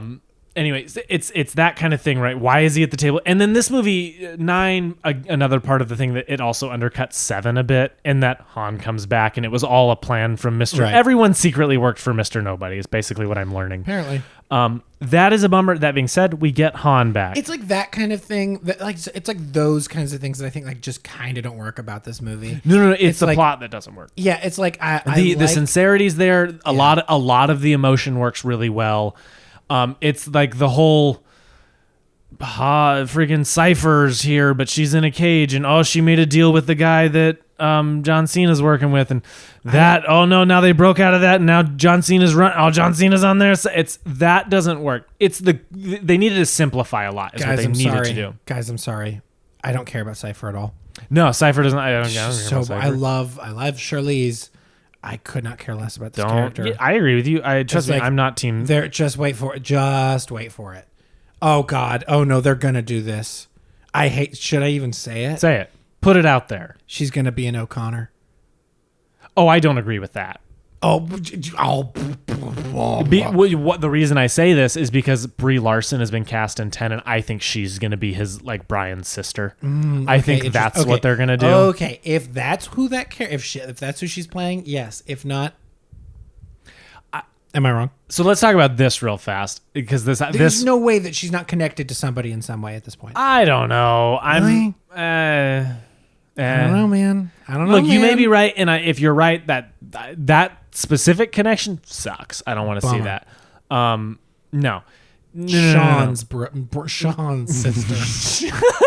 He's back now. It's gonna be relevant. That's why they're bringing him back, baby. Yeah. Okay. We'll see about that. Who knows? But I hate it if that's what they do. No, I will hate it too. The other thing we need to talk about, right? There's the presence of Brian and what that means for the future. Yeah. There's two scenes in this where they're like Mia comes back and the justification of why she can be in there is that not only are their kids with him, but Dom's son is with Brian as well. Yeah. The safest person they could be with. That scene, I get real emotional. Yeah. And then there's the last scene of the movie. It's the last shot of the movie. And before you put your worry that I also share. Yeah. I want to just look at it as an isolated scene that doesn't mean anything for the future. Yes. Where they're all at the barbecue. It's the whole family. We're bringing back characters. Characters are now at the barbecue that weren't there before. People who have not met are meeting. It's this really good. So Han is reunited with Sean. Yeah. This is really good stuff. Really Fast and Furious based stuff. Yeah. All of these things. And then there's one seat open. She's like, well, Dom's like, we're waiting on one more. And she's like, he's almost here. And then a skyline whips around the corner. You can hear that. And it drives up and parks in the thing and cut to black movie over. Yeah. I genuinely love that. Yeah. As an isolated thing, it works beautifully for me. Yeah. Because again, it's this thing of he didn't just leave. He's still very much in their lives. He's just not part of the life anymore. Right. I love that. It genuinely, this time watching it made me tear up. Yeah, really? Just watching these so quickly again and re-experiencing them with you for the first time has really brought a lot of that. Brought all of those emotions right up to the surface. We talked about this, the 7 coincided with a loss of a friend for me in real life. Yeah. And so the song that plays at the end of See You Again is very meaningful to me for those reasons and all that stuff. So Brian is this weird surrogate for that for me. Yeah. So anytime we bring him up, anytime we pay tribute to him, it just gets me. Yeah. That being said, the one thing that we are both worried about is that they might bring him back. Yeah. And there's 2 ways they could do it. They could just do it with some actor that looks vaguely like Paul Walker to do it, or his brothers will come back and do what they did to finish 7. Yeah. One of those ways I'm outright, there's no way you can convince me it's morally okay. And the other way, I'm still very conflicted. I kind of don't want it. I don't want it either way. I would be, you could make an argument, you could try to persuade me that if his brothers came back and did what they did for 7, that I would be more on board for it. I wouldn't feel as absolutely gross about it. There's this movie that's potentially going to be made just outside of this, right? Where they're going to have an actor come in and they're just going to digitally replace that actor with James Dean. Is that real? Is that actually happening? I don't know if it's happening anymore, but at the time that started a big conversation of wait, are we just going to resurrect people from the dead now? It's like all with Rogue One and it's happened a little bit, but never for a full movie. No. You know what I mean? So anyway, that being said, I don't want it to happen. I'm genuinely worried it will. If not in FX or F10, the last 11. It'll happen in some way, and I don't want that. It feels gross to me. Yeah, I wholeheartedly agree, and it scares me, and I don't like it.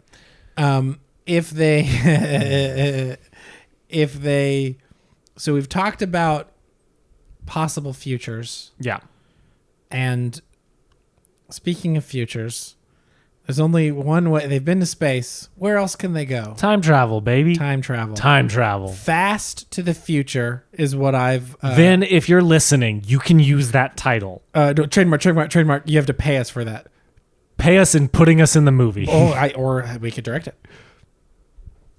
We're making uninterrupted eye contact at the moment. Oh my God, are we doing this? We just had ideas. Are we doing this? Well, okay, so like, anyway, talking more about 9, you do feel though it's a return to form. To some degree. To a degree. It still has some of the issues, but they feel way less prevalent. Yes. It feels like all the characters kind of work better now that we've removed The Rock and brought in John Cena, who feels willing to give himself to the universe at least. Yeah. Does that leave you excited for more? And I mean, obviously, we're not exactly super hopeful that it will ever be as good as it was. We're never going to get another. We're never going to get 5, 6, 7. We're never going to get that level of good again. But are you just as a fan of the saga, as a fan of the family, excited to see them in another adventure? Do I think it's going to be a bucket of fun? Yeah, probably. Yeah. That's it. That's all you. That's about it. All right. I'm like, look, here's my fear, especially with all the kind of like onset drama with 10.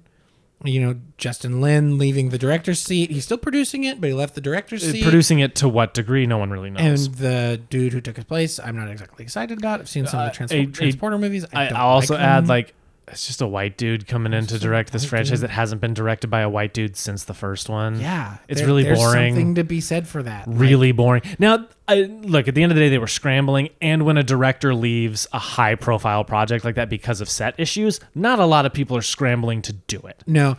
And what has that guy been up to for the past couple of years? I don't know. Honestly, who I think should have just taken it? Vin. He's not. He directed a short film in this saga at one point. Yeah, he's also directed a feature. Like he's not a. He's directed movies before, and it's already prepped anyway. You know what I mean? You just have to take over. Like, yeah, it's like just lean on the DP for a lot of that kind of stuff. Yeah, but apparently he was a big problem. He was showing up to set unprepared, not in shape. Yeah, it's surprising that he'd be unprepared in like a script character, that kind of way, and a little less surprising to me that he would not be in shape. That being said, yeah. That's like sad, and like that's sad to know that he's like not taking it seriously in the same way that maybe his co-stars are. Looking at 10, right? Yeah. We have pretty much everybody returning that was in F9, the Fast Saga. We also have Brie Larson, Jason Momoa, Jason Momoa. Doesn't he have the right meathead energy for this? I love that man to death. I'm so excited. So much. I want him to hug me. Alan Ritchson. I've seen him in some. He's the current Jack Reacher. That guy. Okay, yeah. He had a stint on Titans. He's a giant buff dude.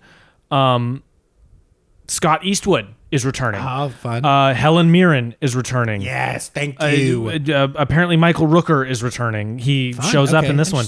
I don't know her name, but Ratcatcher from the Suicide Squad is in this movie, which I'm so excited for that. Rumor is Cardi B's coming back. Well, whatever that means. Okay. But yeah, it's like they've stacked the cast for this one, and yikes, nobody really knows who people are playing. I have a feeling like Jason Momoa is going to be the heavy in it. You know what I mean? He's going to be the guy that kind of comes in as the physical director. Brie Larson, in my opinion, will likely be the Brian's long lost sister.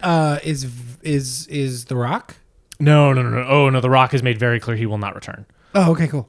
There was a Vin made a post where he went, "My little brother Dwayne," which, by the way, you start there, The Rock's not doing it. And he publicly called for Dwayne Johnson to return to the Fast Saga because it needed him. But the picture he posted is the famous scene from 5 where he's like, "This is Brazil," and everyone raises the guns with his arms out wide, but he digitally made himself look bigger than The Rock and posted that photo. Literally, like, that is where I fully I'm not on his side, where I'm like, these are why adults. Would you? Anyway, these are professional actors being paid millions of dollars. No, he will not be returning for this. Shit, I'm so upset. So I'm worried about where we're going. Now, we only have 2 left. I'm really excited for some of the people they've brought on. I'm excited, hopefully, that this return to form will continue and we'll go even further into it. Justin Lin doesn't direct the last one. Oh, no, there's no way. I don't think there's any way. He can't publicly leave into production like that and then come back. Really? Especially under those circumstances of like leaving because of actor problems. And he's doing One Punch Man. He's going to do a One Punch Man movie. No way. Yeah, he's That's cool. developing directing a One Punch Man movie. I'm very excited. Movie? Okay. Yeah. Interesting. Okay, interesting. At least it's done by, an Asian man. And Yeah. a great director too. Yeah. You know what I mean? So that's super Instead cool. of just getting the dude who does Transporter movies. Anyway. And the Incredible Hulk. Ew, what a resume. Yeah. No, but so I'm tentative about the future. I'm a little worried. But we've made it to the end of a saga, dude. Yeah. All right. No, before we do this, I want to talk about lessons. Okay. Do you have any overarching things? We've talked about these before. For me, again, it's all about knowing your character's sincerity, but also it's a little bit about recovering from stumbling. Yeah. Right? Where it's like they made one that doesn't really fully work. It's one of my least favorite with Fate of the Furious. And then Hobbs and Shaw fully is not cool. And then 9 recovers. It recovers quite a bit because they went back to a lot of what made them great. Yeah. That's something I think people in this like Marvel right now, there's all these discussions with Phase 4 being weird and what it is. Yeah. Does it work? Does it not work? We're having those discussions. But the Fast and Furious pivoted. It pivoted back to what made it work for the most part. Yeah. I think more franchises need to think about that. I will definitely think about that in writing when it's like, because I think you can take it as a script level thing. Whenever you feel a story falling off, it's always important to go back and go, okay, what works about this? What always worked about it? What was working in the pages I like? Yeah. And finding what those core things are and bringing it into the rest of your story and self-correcting. Yeah. I agree with that wholeheartedly. And I think they did a pretty good job, but like I said, I think they said the word family so many times they kind of forgot about what kind of family they're talking about. And they need to remember. And they need to remember that. I'm really afraid they're gonna do the Star Wars thing and just get obsessed with bloodlines and family. Yeah. And I hope they don't do that. No, dude. Yeah, I love how you put it. The chosen family, the family you find and stick with. I think that's what this saga is, and it needs to remain that. Yeah, I think going forward, one lesson that I want to take away from this, whether or not I'll be able to accomplish it or not, is if I'm making movies with, don't let an actor bully their way into what they want, because it ultimately hurt this franchise quite a bit. Ultimately, gutted it a little bit. Yeah. It's like, look, you can't help what happened with Paul Walker, but you can help everything with The Rock and all that drama. These adult professional people, and the Rock forcing his brand into this is so against what it is. Yeah, it's just I don't know. It's like it would have just been easier to just let him. And here's the thing: I'll give Vin Diesel this. You put Vin Diesel in another movie, he's done some just dramas. You know what I mean? He does at least a little bit of a different thing. Yeah. Now he's still playing a tough guy 99% of the time, but Dominic Toretto feels different in his pantheon of stuff because his commitment is so much harder. Yeah. You know what I mean? The Rock just does the same thing in every movie. The Rock, Ryan Reynolds, a group of these guys have made a career out of playing themselves. Yeah. And it's like, I'm over it a little bit. I'm going to the movies because I want to see you do something. Is it time? We're doing lists. We're going to compare our official rankings. Now, mine feels very subject to change with a few slots, but I think we're ready. We're going to start at the bottom and just read off your last place. Shane, what's your last place? My last place is, surprise, Hobbs and Shaw. Same for me. That, to me, is the low point of it. It is the antithesis of everything that makes this work. Yeah. Doesn't work. Yeah. Next up. Fate. Same for me. Again, you see the infection of what The Rock wanted to do with this, and you see the Vin Diesel trying to maintain control and all the issues that causes. Yeah. Next up. F9 of the Fnurious. Okay, this is where you and I get different. Yeah, that's where we disagree. Mine is Tokyo Drift. Yeah. I really genuinely... Just wait. My next one isn't Tokyo Drift. Yeah. Oh, whoa. Okay. I say this a lot. I'm in this for the story and the characters. And I just don't care about everyone in that movie. But I love Han. But Han is in the rest of these. Yeah. So that's for me where it kind of breaks. I just think Tokyo Drift also feels like the weird middle. Wait, are we talking about Tokyo Drift? Yeah. Oh, okay. No, that's because that's what ranks for me. Tokyo Drift is the awkward middle child. So that's why it's lower on mine. So next up after your F9, so... My next one is Fast and Furious. And mine is F9. Forced and Furious. Excuse me. I said it wrong. It's Forced and Furious. Furious. The Michael Mann movie of the Fast and Furious saga.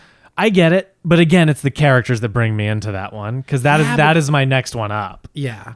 is so you have where you have Tokyo Drift, or where I have Tokyo Drift, you have F9. Yeah. And then where I have F9, you have Fast and Furious. Yeah. My next one is Tokyo Drift. And mine is Fast and Furious. Yeah, I don't like the characters.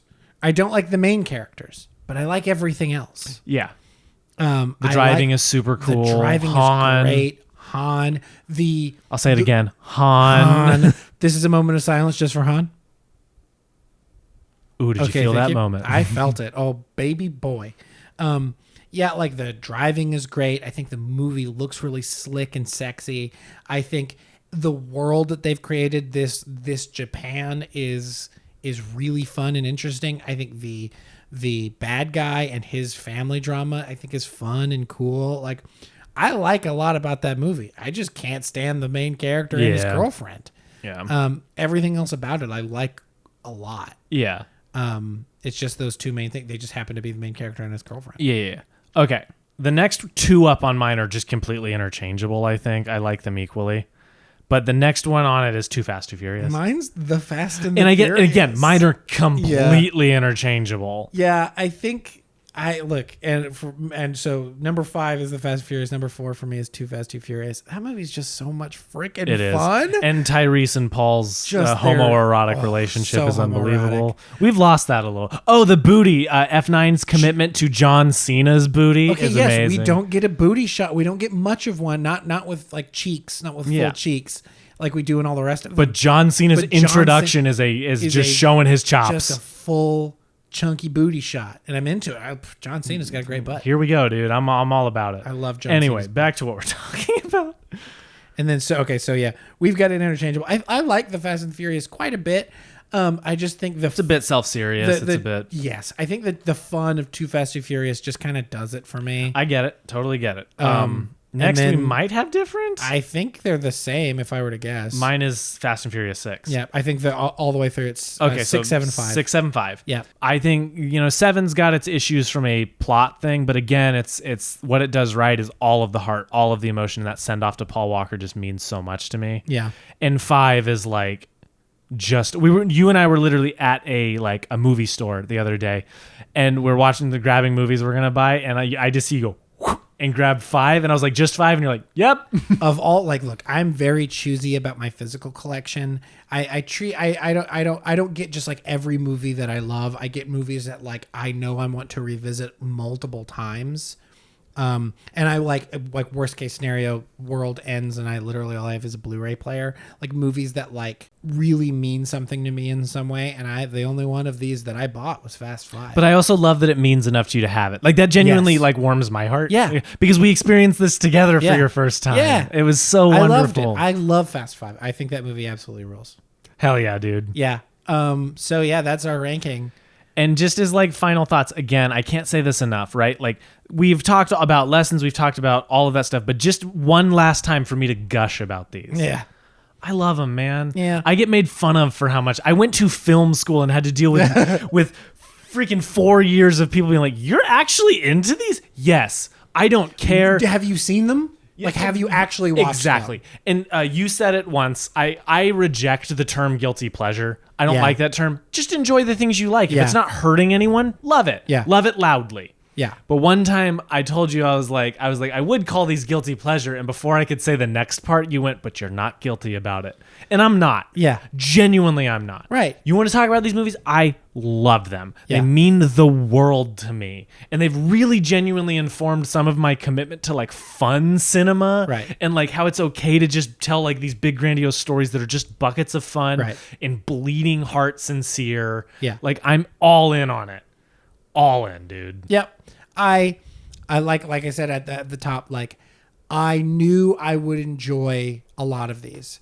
I did not expect to the degree with which I would enjoy them. Mm-hmm. And I didn't expect the degree with which I would really fall for the family. Mm-hmm. I'm into it.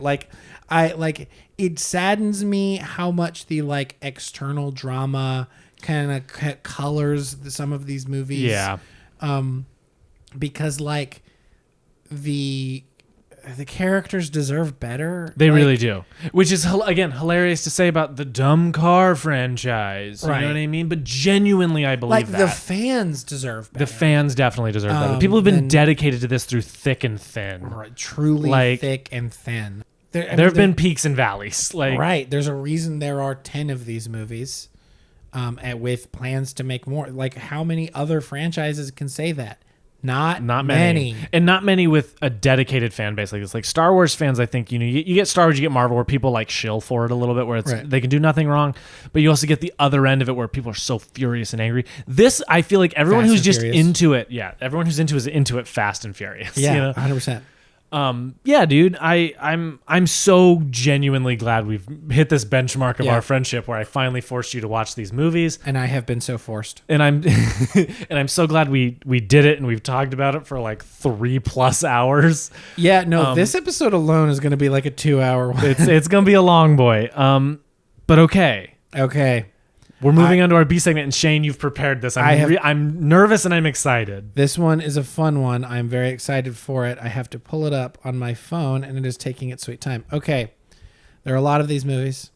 All of these movies have very strange taglines. Which I am embarrassingly unfamiliar with. I should know them religiously, but the game is I have pulled all of the taglines for each of these movies, as well as a couple of other movies. Oh, damn.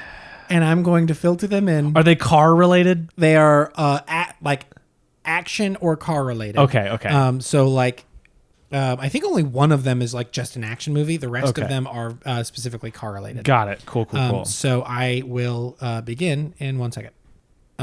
Should I start with easy one? Like I leave it to you. One Last Ride. I see. I know that it's Fast and Furious 6, right? Or no, it's Furious 7. It's Furious 7. It's Furious Sorry, 7. I knew that. I knew it was that one, but because I made that joke to you, it's like one last ride until the next one. All right, so that's Furious 7. Okay. New model, original parts. Is that Fast and Furious? Forced and Furious. Is it Forced and Furious? Yes. Yeah. Yep. Get ready for Rush Hour. Is it Rush Hour? Did you sprinkle in Rush Hour? It is not Rush Hour. Is it a Fast and Furious one? Just tell me that. No. I'm not. Is it Transporter? I'm not going to tell you. It's Transporter. No. I don't know it then. What is it? Speed. I'm embarrassed. If you have what it takes, you can have it all. This is hard, dude. They have really weird taglines. If you have what it takes, you can have it all. Wild shot here. Is it the Fast and the Furious? Yes, it is. Oh, yeah. Yes, it is. The Last Ride. Is that fast? It's 6 or 5. It is neither of those. It's neither of those? Is it Fate of the Furious? Nope. Oh, what is it? I don't know it. It's F10. Oh, damn you. I didn't know we were including There's no way I would have known that. Ice Cold, Hot Wired. Ice Cold, Hot Wired. I don't know. I got no clue on that one. Gone in 60 Seconds. I haven't seen that movie. Oh, have you not seen that one? I feel less bad about that. Okay, yeah, that's a movie about like that they have to steal a bunch of cars. 2 Thumbs Up. Too Fast, Too Furious? No. Are you serious? Yes. I knew I'd get you. What is it? It is Speed 2. I hate you. Oh, come on. That was a good one. This is the worst. That was a good one. Oh, man. All roads lead to this. Fast 5. No. Fast and Furious 6? Yep. Okay. That feels like it should be Fast 5 because it's all the characters coming together. Yep. How fast do you want it? How fast do you like it? Is that Too Fast? That's Too Fast. Okay, that's corny enough to be Too Fast. There you go. 100% pure adrenaline. Fast and Furious? No. Fast 5? No. Tokyo Drift? No. F9? No. Transporter? No. Drive? No. What is it? Point Break. I mean, come on. You got me. I had to throw it in. Nothing is stronger than family. Fast and Furious? No. Fast 5? No. F9? No. What is it? Hobbs and Shaw. That breaks my heart. I know, right? That hurts me in my soul. Like I said, like that one is so specifically about blood relatives, like family. I'm bad at this game and I'm embarrassed. It's but all of these they're wild. They're insane. Feel the speed, feel the rush. Tokyo Drift? You won't get it. Transporter. No. Transporter 2. Fast 5. That's a bad... Because I'm not on video, I just sank in my chair. That's a bad one. Not all blood is family. There's also a second one. Justice is coming. Oh, that's F9. Yeah. Yeah, Justice for Han, the whole thing where Justin Lin retroactively brought him back because he didn't like what they did in Fate. Yeah. If you ain't out of control, you ain't in control. Tokyo Drift? Yep. Yeah. Yeah, there you go. The whole principle of drifting. Yep. Okay, this one is another one that has like a couple of like all of these have like multiple, and I kind of just had to choose from them. Here's the very last one: Ride or Die, Remember, or Family Will Be Broken. Fast and Furious 6. Furious 7? Family will be broken. Listen to the words I just said. You mean... Okay, you're telling me the one that with the tagline "Remember" isn't about the one about somebody remembering their past? Listen to "Family Will Be Broken." When did the family break? It's the only one you haven't get. I haven't. Fast and Furious? Fate of the Furious, my dude. I forget Fate of the Furious exists. So yeah, those are. I don't blame you. Those are all the taglines for these movies. They're all very weird. Wild. No one can blame me for being bad at nobody this. Can blame They're you all car movies. They're all variations of the same 4 things. The only one I can blame you on is Family Will Be Broken. That's the only one. Come on, you should be able to get Fate. Because that one's really... I felt like that one was really obvious. Yes. I should have. You should have. And you should be disappointed in yourself. We're here. We made it. We are here. And if you listen to all of these, you might be up for a sainthood. I will buy you a Corona. Don't say that. I won't buy you a Corona. I don't want to be reliable. If I know you in my personal life and I like you, I will buy you a Corona. There we go. There we go. That's the caveat. And you pay, if you give me money for a Corona, I will buy it for you. There we go. There it is. I will go to the store and pick it up with you if you come with me and drive me there. So I don't have to use your debit card. Yeah. And, okay. Yeah. Perfect. I'm so glad we did this. Yep. Thank you for diving into these in the intense way that we have. Yes. You are nothing if not intense about your love for these movies. There it is. I'm a little furious about it. No kidding. And we watch these very, very quickly. Some might say fast. And quite furiously. Very furiously. I'm furious that you made me do this. No, you're not. You liked it. No, I've enjoyed it. Super excited. I'm excited about the future of what we're going to do on this podcast now that it's not all about car movies. Yes. Which is going to be fun. But now we're gonna close out with just some recommendations. Yeah. And I'm gonna jump in first and just go because the only place we can go with the Fast Saga is through time travel. Yeah. My 2 recommendations will be time travel related. Oh, I love it. I just finished reading a comic called Paper Girls by Brian K. Vaughan. Classic. It is excellent. Yeah. It is another one of those things that's just like overtly sincere and very throwback. Like if you like Stranger Things, you'll love this. It's very sweet. 80s throwback in a different way than Stranger Things. It's not horror based, it's more sci-fi based. Yeah. But it's about kids in the 80s traveling through time and learning and becoming friends and becoming a family. Very good. That's not spoilers. That's the basic pitch of the plot. I'm just kidding. So check out that book. You can buy all of it. You can get the whole compendium in one. You get the whole story in one book. Yeah. I feel like I know what your next one's going to be. Because I watched it yesterday. And part of me wants to steal it. Can I steal it? Let's just say together. This is a combined recommendation. Yes, please and thank you. Okay. Combined recommendation. I just rewatched. This is a movie him and I both love. It's called About Time. That being said, go in knowing very little else about this movie other than it's got like a fun heightened twist. And it's about time. Excellent movie. You will cry. I'm pretty sure I recommended this. You did. You told me you told me to go in as blind as I possibly could, and I did. And best way to watch that movie. It is like so sweet. So sincere, like so well written, so well shot, so well acted. Like literally, it's just firing on all cylinders. Phenomenal, like literally one of my favorite movies. Check that out. Absolutely phenomenal. Please go check it out. And your recommendations? I was thinking about it on the way here, and I couldn't. I was just like, you know what? I'm just gonna throw up some other podcasts that I really enjoy. Ooh, why? Por qué no? Why divert attention from this one? Why are you doing this? Well, no, do you not want us to succeed? Because when you're done here, you can go listen to another podcast. Okay, there we go. One that I've been listening to a lot recently is, I mean, look, none of these people actually need my publicity. Yeah. All of these are fairly famous Well, podcasts. no, dude, this whole podcast is predicated on the principle of us wanting to show each other things we love or revisit things we love. So, like, why not talk about other stuff we love outside of just movies? This is true. So one thing is Working It Out with Mike Birbiglia. Great podcast. Mike Birbiglia's podcast is phenomenal. I really love.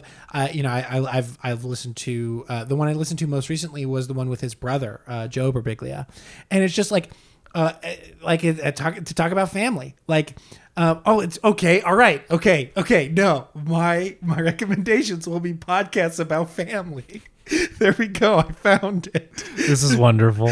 So the episode with him and Joe Birbiglia. So Joe actually works with Mike, like essentially works for Mike in a way, on all of his like comedy stuff. He actually writes jokes for him and stuff like that.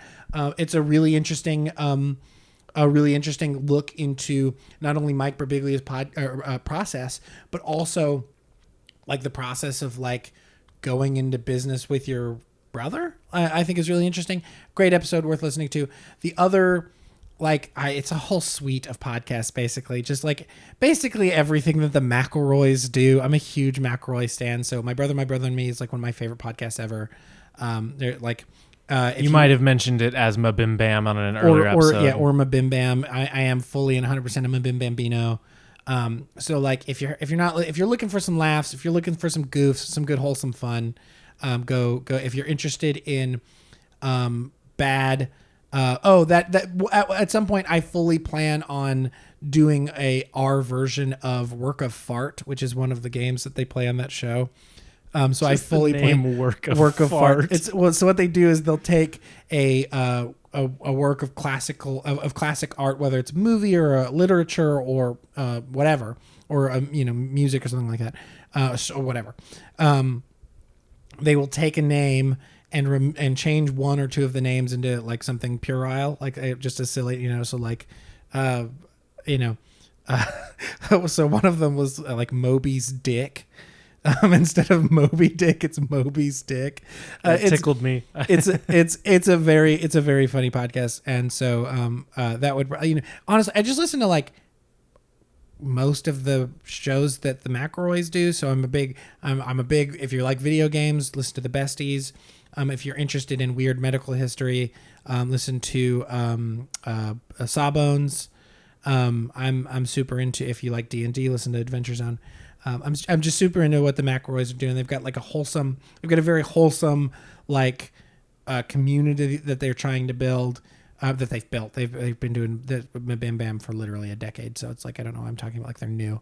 I just really like this podcast, and it's like these literal like brothers who are like making stuff together all the time, and I just think that's really sweet. And they make really fun and wholesome content. So content, I know you hate the word content.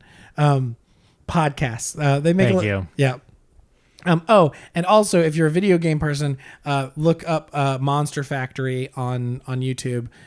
Justin and Griffin have a show where they go into video games, into like character creators, and make the ugliest possible monster that they can, using video game custom creators.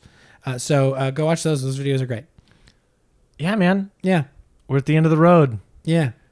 Of course, fully recommend the entirety of the Fast Saga. Yeah, like, obviously there's some we don't like, but like asterisks in there. I still think check them out. I still think experience the whole of what has come from this. Like, look, I there are movies in this franchise that I didn't, this saga, excuse me. Thank you. This saga that I didn't love, but there's still something to be said for all of them. There's still learn from them. Yeah. Learn from the beginning to end, how they evolved, how they pivoted, how they were sometimes robbed, how all of these things happened. The mistakes that were made. There's a lot to be learned from this mistakes. So much. And that's what this is about. This is about learning lessons from the things we love. Love it. So anyway, you have a whole list of things to check out now. So go check them out. Or, I don't know, don't. Live your life.